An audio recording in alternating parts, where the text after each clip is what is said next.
Friends, ఈరోజు నేను car driving చేస్తున్నాను. మా అల్లుడిని, మా కూతుర్ని, మా అబ్బాయిని, మా ఆయన్ని అందరినీ బయటకు తీసుకెళ్తున్నాను. ఓకే, ఫస్ట్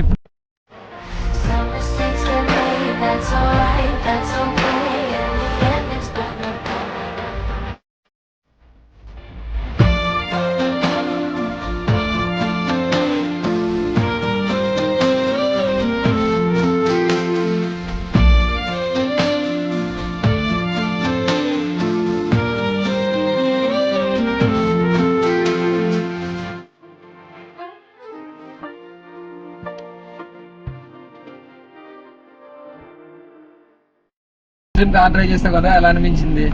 చాలా సంతోషం. నాకు ఫస్ట్ టైం కారు డ్రైవింగ్ చేశాను. నాకు చాలా హ్యాపీగా అనిపించింది. I'm so happy. అంతేనా? భయం వేసిందా? కొంచెం భయం వేసింది, కానీ ఇది ఫుల్ ఆటోమేటిక్ కాబట్టి అంత క్లచ్ అలాంటి గేర్ లేదు కాబట్టి కొంచెం ఈజీగా ఉంది.